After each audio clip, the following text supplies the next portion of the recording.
अस्सलाम वालेकुम। I am Ehsan Satti. Welcome to tuition X YouTube channel. आज हम लोग पढ़ेंगे simple pendulum, motion of simple pendulum. हम लोग करेंटली सेक्शन 10.1 स्टडी कर रहे हैं, जो है सिंपल पेंडुलम के बारे में। लास्ट टाइम हमने एग्जांपल्स की थी motion of mass attach to a spring. उसके बाद बॉल एंड बाउल सिस्टम आ रहा है। बॉल एंड बाउल सिस्टम में और बाकी जो प्रीवियस सिस्टम हमने पढ़ा था उसमें फ़र्क क्या आ जाता है, हाइट का फ़र्क आ जाता है। जिसको अब ये सर्कल आ गया तो सर्कल में सर्कल का रेडियस होता है, उस रेडियस को ये आर से रिप्रेजेंट करें। सो उसमें हाइट जो है, बॉल अभी वो किस पोजीशन पर थी, अब उसकी हाइट आ गई और हाइट कितनी होगी, आर हाइट होगी। So I want you guys to study this on your own. आपको अगर कोई प्रॉब्लम हो आप काइंडली हमें नोटिफाई कीजिएगा through our Facebook page and through our WhatsApp and Instagram. तो हम लोग इंशाल्लाह इसको भी कवर कर लेंगे। But first I want you guys to make a habit of reading things on your own, because यहाँ पर आपको हमने इंडिपेंडेंट लेक्चर्स बनाना है, इंडिपेंडेंट लर्नर्स बनाना है। अच्छा जी, so now we will talk about motion of simple pendulum. बहुत ही सिंपल, बहुत ही आसान ये टॉपिक है। कॉम्प्लेक्स क्यों बच्चों के लिए बन जाता है, वो सिर्फ एक बात होती है, और वो भी इतनी मुश्किल बात नहीं होती, काफ़ी आसान सिंपल सी चीज़ होती है भाई। आपके लिए हम आसान बनाएंगे, ठीक है। और ये छोटा सा टॉपिक है, वही सारी चीज़ें बार बार रिपीट हो रही थी, सिर्फ एक चीज़ डिफरेंट होगी। और हम इसको पढ़ेंगे, यहाँ तक पढ़ेंगे जस्ट टाइम पीरियड तक। और ये जो सिंपल हार्मोनिक मोशन के इंपॉर्टेंट फीचर्स हैं या कंडीशंस हैं, वो हम लोग उसके लिए हम एक अलग से वीडियो बनाएंगे।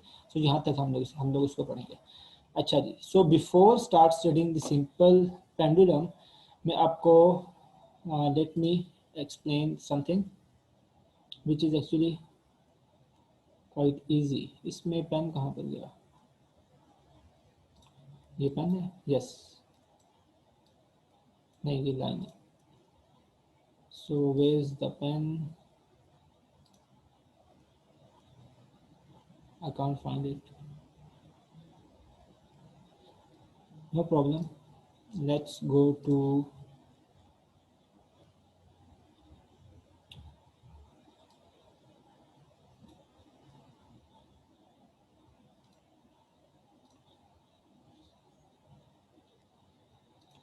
Let's use a white board. ये लास्ट टाइम का वाइट बोर्ड है।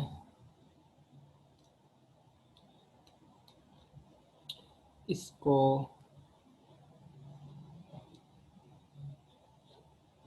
why don't we do it on the main site? I'm sorry, थोड़ा सा आपका टाइम एक्स्ट्रा लग गया, but let's just do it. So मैं अब यहाँ से पेन निकालता हूँ, मैं इस पूरे को एक्सप्लेन करता हूँ। ये बहुत ही आसान है, आप लोगों ने खुद से ही इसको अपने लिए मुश्किल बनाया होता है। आप लोगों ने पढ़े होंगे horizontal and vertical components of force और परपेंडिकुलर कंपोनेंट्स ऑफ फोर्स। सो होगा क्या जी, लेट्स से कि जी ये जो है जी ये वाई एक्सिस है और ये है जी एक्स एक्सिस। सो इसको मैंने एक्स कह दिया और इसको मैंने क्या कह दिया जी, वाई कह दिया। ये ज़ीरो है। अच्छा, यहाँ पर क्या हो रहा है, ये मैंने फोर्स इस डायरेक्शन में मैंने ड्रॉ कर दिया, ठीक है जी, इस डायरेक्शन में मैंने फोर्स ड्रॉ किया है और इसको मैं कह देता हूँ एफ। अच्छा, अब मैं ब्लू कलर यूज़ करता हूँ। अच्छा, सो इस फोर्स को हम लोग रिप्रेजेंट करेंगे इसके हॉरिजॉन्टल कंपोनेंट में और वर्टिकल कंपोनेंट में। सो अब होगा क्या, इसके दो कंपोनेंट्स होंगे। एक कंपोनेंट इसका बनेगा इस जगह पे, जो बिल्कुल ब्लैक के ऊपर ही आप समझेंगे ब्लैक के ऊपर ही बनेगा। तो मैं उसको ज़रा ड्रॉ करता हूँ। ये यहाँ से लेकर यहाँ तक बनेगा ये चीज़, ठीक है। ये भी एफ होगा, बट इसको कहा जाएगा एफ ऑफ एक्स कहा जाएगा। और ये जो फोर्स थी ये यहाँ पर एक एंगल बना रही थी पहले से, जिसको मैं दोबारा से ब्लैक में ही ड्रॉ करता हूँ। ये फोर्स अपने एक्स एक्सिस के साथ एंगल बना रही थी, जो कि क्या था जी, थीटा था, ठीक है जी। और इसका एक कंपोनेंट हमने बनाया ये ब्लू कलर में, एफ ऑफ एक्स। इसी तरीके से इसका अब हम लोग, और ये हॉरिजॉन्टल कंपोनेंट होगा। अब हम इसका वर्टिकल कंपोनेंट ड्रॉ करेंगे। वर्टिकल कंपोनेंट कैसे होगा, इस तरीके से होगा ये, और उसको पढ़ा जाएगा, उसको उसको सिंबल होगा एफ ऑफ वाई। नाउ अब एफ ऑफ एक्स और एफ ऑफ वाई की वैल्यू कैसे निकाली जाती है? सो पहले मैं स्टार्ट करता हूँ जी दोबारा से एफ ऑफ एक्स से। सो एफ ऑफ एक्स कैसे निकाला जाता है? F of X is equals to, ये जो एफ है, F F cos cos theta, ठीक है। सो ये ऐसे बनता है। ये थीटा कहाँ से है? ये वाला है। इसके ऊपर हमने कोसाइन फंक्शन लगाया और इसको मल्टीप्लाई कर दिया, मेन एफ से मल्टीप्लाई कर दिया। और इसी तरीके से जो इसका vertical component F of Y निकलेगा, एफ ऑफ वाई कैसे निकलता है जी? F of Y is equals to, F को मल्टीप्लाई कर देंगे हम उसके साइन साइन ऑफ थीटा से, दैट इज इट। सो ये एक फोर्स थी जिसके दो कंपोनेंट्स हमने बनाए, एक वर्टिकल कंपोनेंट और एक हमने बनाया जी हॉरिजॉन्टल कंपोनेंट। दूसरा हम लोगों को ऑलरेडी पता है कि जी एफ क्या होता है जी? F is equals to, F is equals to क्या होता है according to Newton second law of motion? M और ए आ गया। अच्छा, सो अब जब अब हमने एक किसी चीज को लटकाया हुआ है नीचे की तरफ, तो उसके ऊपर क्या लग रही है? ग्रेविटी लग रही है, जी लग रही है। सो दोबारा से जब हम लिखेंगे तो F is equal to M of G आ गया। जो ये काम है ना वो एग्जैक्टली यहाँ पर हो रहा है। ये आप समझे, आप ये देखें, आप समझे, आप इसको उठाएं, इस लाइन को उठा के घुमा के इधर ले आए, तो ये वाली जो लाइन होगी ना ये इधर आ जाएगी। ठीक है जी, समझ आ रही है इस बात की? सो दैट इज हाउ, यहाँ पे सिर्फ और सिर्फ ये डिफरेंट है और कुछ भी नहीं है। देखें आपके सामने ये क्या लिखा हुआ है? एम जी एफ की जगह क्या डल गया? एम जी डल गया। तो मेरे पास सिस्टम में स्पेस खत्म होगी, सो मैं नहीं बता रहा हूँ। इसी तरीके से ये जो एफ ऑफ वाई था, एफ ऑफ वाई की जगह क्या डल गया? एम जी साइन थीटा डल गया। और ये मेन फोर्स है। ठीक है, मुश्किल क्यों लगती है? बिकॉज इसकी ओरिएंटेशन इस तरीके से की गई है कि वो आपको मुश्किल लगती है, और ये कोई चीज़ भी नहीं है। देखें, इस वाली लाइन को आप उठा के यहाँ पर ले आए, ये वाली लाइन ऑटोमेटिकली यहाँ पर आ जाएगी और ये काम हो रहा है। एक और डिफरेंस क्या मुश्किल चीज़ क्योंकि आपको लग रही है? बिकॉज वो यहाँ पर, मैंने तो आप लोगों को इधर करके ये काम दिखाया ना, वो इस टिप के ऊपर ये काम कर रहा है, वही वाला काम, वही एक्सप्लेनेशन उसने इस टिप के ऊपर दी हुई है। सो इस टिप के ऊपर देने की वजह से वो आपको ये चीज़ थोड़ी सी मुश्किल लग जाती है। ओह नो, वही डिलीट होगी force. So let me redraw it, या ठीक है जी। सो आई होप इट्स क्लियर। सो इस टिप के ऊपर, ये जो टिप है यहाँ पर ये बात होती है। अच्छा जी, एक और काम, लेट्स एक्सप्लेन दिस इलस्ट्रेशन। सो एक स्ट्रिंग है जिसके एंड के ऊपर हमने एक बॉल को अटैच किया हुआ है। उस स्ट्रिंग में क्या होती है? टेंशन होती है। टेंशन का मतलब ये है कि जो अर्थ है वो ग्रेविटेशनल फोर्स लगा रही है नीचे की तरफ, जो वेट है उसके बराबर होगी, एम जी के बराबर होगी। और क्या हो रहा है जी? ये जो स्ट्रिंग है इसमें क्या है जी? टेंशन है, जो कि इसको ऊपर की तरफ खींच रहा है। ठीक है, हमने क्या किया, और ये इसकी क्या है जी? मीन पोजीशन है। ये इसकी मीन पोजीशन है, और ये दोनों क्या है जी? पोजीशन ए और पोजीशन बी, ये दोनों इक्वल डिस्टेंस पर है। और ये क्या है जी? एक्सट्रीम पोजीशन है। इनका डिस्टेंस जो भी है वी डोंट केयर, हमारे से ताल्लुक नहीं है, बिकॉज हमने उसको अब एक्सप्लेन करना है क्या कहते हैं जी? In terms of its horizontal and vertical component, उस फोर्स को एक्सप्लेन करना है। पहले हम लोग उसको सिर्फ और सिर्फ एक्स की फॉर्म में कर रहे थे, जो कि यहाँ पर था। Let me just show it to you. Horizontal system था। हॉरिजॉन्टल सिस्टम इसीलिए बनाया था कि भाई कोई आपको ये कंपोनेंट्स नहीं निकालने पड़ेंगे। ठीक है जी, बात समझ आ गई? सो ये एक्स था, ये हॉरिजॉन्टल कंपोनेंट था। उसके बाद वाली जो एग्जांपल होगी बॉल एंड बाउल सिस्टम की, जो एग्जांपल है उसके अंदर सिर्फ और सिर्फ वर्टिकल कंपोनेंट आ रहा है। तो फिर दोबारा से आपको वो जो फोर्स है वो अपने वर्टिकल कंपोनेंट के बराबर है, मतलब एफ साइन थीटा के बराबर है। सो आप लोगों को निकालने की जरूरत नहीं पड़ी है, क्योंकि साइन थीटा की वैल्यू 1 वहां पर होती है, तो पीछे एफ ही रह जाता है। ठीक है जी, यहाँ पर आकर f जो है, इसके दो कंपोनेंट्स आपको बनाने ही बनाने हैं, जो कि आप इस तरीके से बनाते हैं, और उसकी वजह से जी आप डर जाते हैं कि जी ये पता नहीं यहाँ पर क्या हो रहा है, हालांकि कुछ भी नहीं हो रहा। ठीक है जी। सो मेन पोजीशन से आप उसको डिस्प्लेस करके आप लेके चलेंगे पोजीशन ए। अब इसको मैयर किस में करेंगे? यहाँ पर देखें आपको कहीं एक्स नजर आ रहा है, कहीं इधर एक्स नजर आ रहा है, इधर एक्स नजर आ रहा है, नहीं नजर आ रहा। बिकॉज अब यहाँ पर क्या बन रहा है, यहाँ पर एंगल की फॉर्म में डिस्प्लेसमेंट को हमने डिस्कस करना है। थीटा जो एंगल यहाँ पर है वही एंगल यहाँ पर है, ये भी थीटा के बराबर है। ठीक है जी, I hope it's making sense. So यहाँ पर जब डिस्प्लेसमेंट की बात करेंगे तो हम थीटा की बात करेंगे। सो वो थीटा इस पे लग जाता है, बट उस थीटा के ऊपर हम लोग, उस एंगल के ऊपर हम लोग कोसाइन फंक्शन लगाते हैं तो वो हॉरिजॉन्टल कंपोनेंट बन जाता है, और जब साइन फंक्शन साइनसॉइडल फंक्शन लगाते हैं तो वो वर्टिकल कंपोनेंट बन जाता है। और ये दोनों चीज़ें ये वेव्स से ताल्लुक़ रखती हैं, और ये सिंपल हार्मोनिक मोशन से निकलती हैं। So now let's, I hope ये चीज़ें क्लियर हो गई। अब हम इसको स्टडी करते हैं और आपके लिए बहुत आसान बनेगा, बहुत ही छोटा सा टॉपिक है। ठीक है, I just want you guys to keep your mind a bit open. A simple pendulum also exhibits SHM. Simple pendulum भी SHM की एग्जांपल, और क्या मज़ेदार एग्जांपल है भाई। It consists of a small bob of mass m. एक Bob है जिसका मास क्या है जी m. m हम क्यों निकाल रहे हैं? बिकॉज हमने F को mg में बताना है। mg में फोर्स जो होता है जी वो वेट होता है, weight is equal to mg। Suspended from a light string of length l। Length l क्यों बता रहे हैं? बिकॉज जब हम टाइम पीरियड निकालेंगे उसमें l भी एक फैक्टर होता है। फिक्स टू अपर एंड, ऊपर लगा हुआ है, कोई बला नहीं है भाई, एक सर छत के ऊपर ना धागा बांध के नीचे लटकाई हुई है चीज। सो इन दी, अच्छा ये चीज़ आप ऑब्जर्व करते हैं अपने फैन के अंदर भी, आपका फैन भी इस तरीके से ना वाइब्रेट थोड़ा थोड़ा कर रहा होता है साथ में। सो इन दी इक्विलिब्रियम पोजीशन, जब वो इक्विलिब्रियम पोजीशन में होगा, position O, the net force on the bob is zero. So bob के ऊपर जो नेट फोर्स लग रही है जीरो। देखो ऊपर की तरफ टेंशन टी लग रही है, नीचे की तरफ वेट mg लग रहा है, दोनों की वैल्यू बराबर है, कैंसिल हो गया। ठीक है जी, बात समझ आ गई, इसीलिए वो अपनी जगह पर रहता है।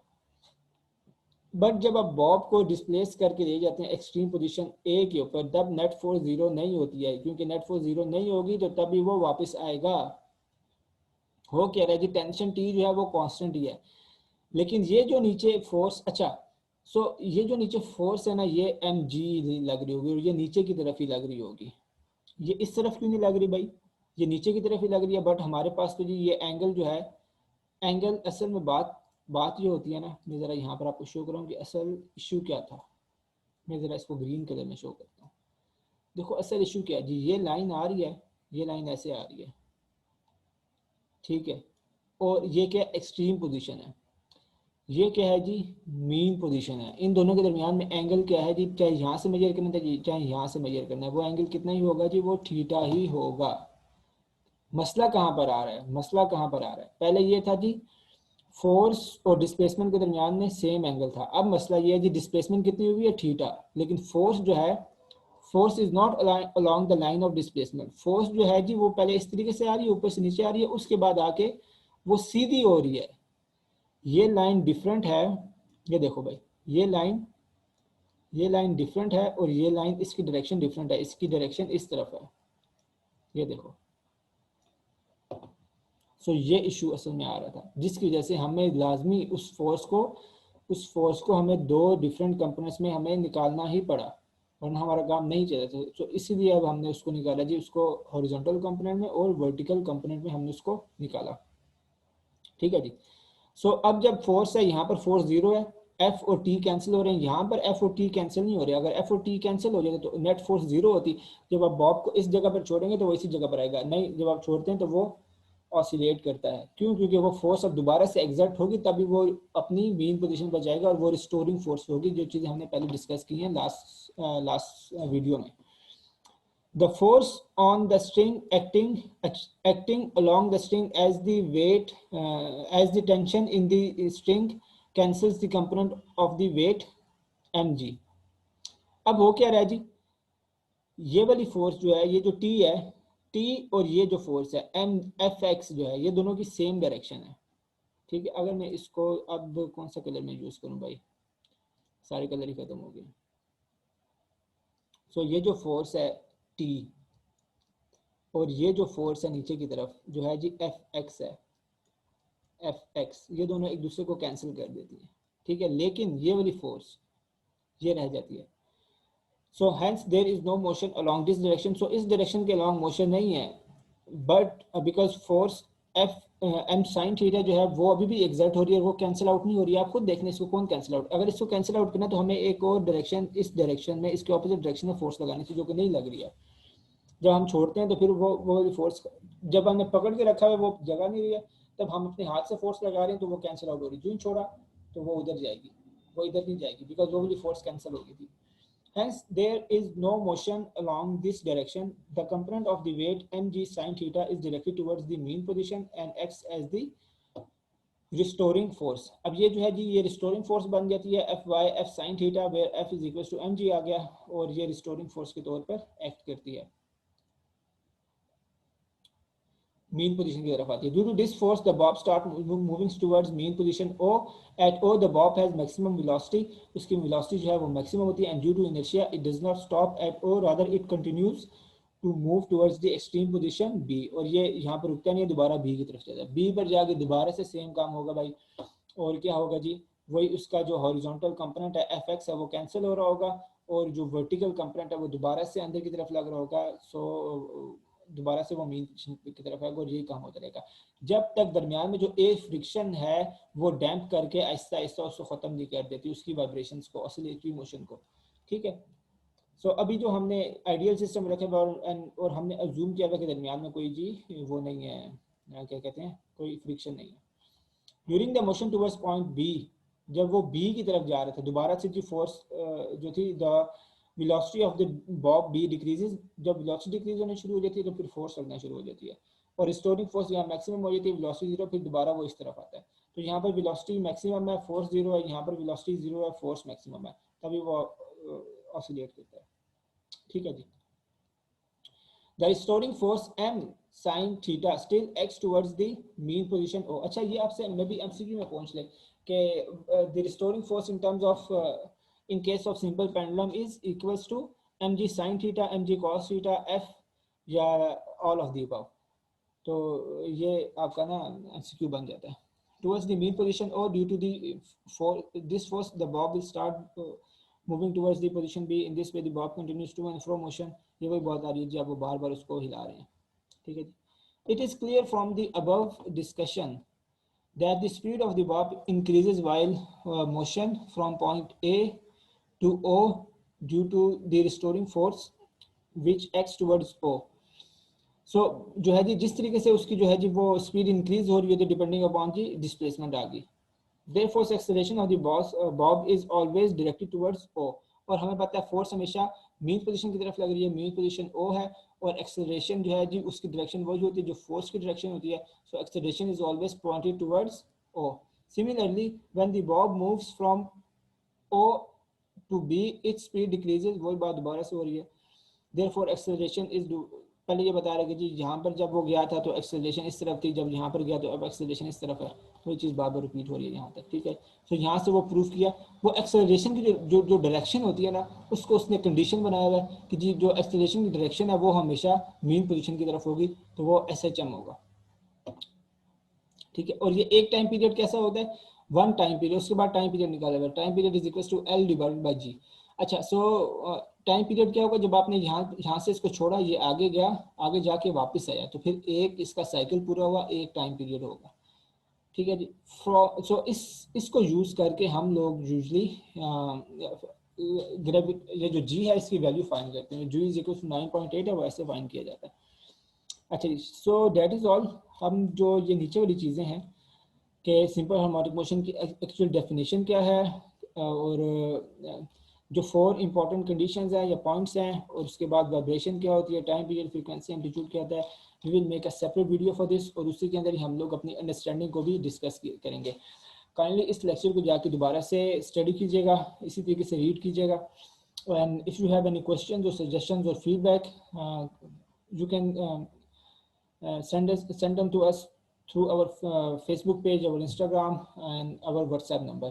और अगर आप हमारी लाइव क्लासेस का भी हिस्सा बनना चाहते हैं तो काइंडली हमें हमारे WhatsApp के थ्रू कांटेक्ट करिए. Till next time, take care, अल्लाह हाफिज़.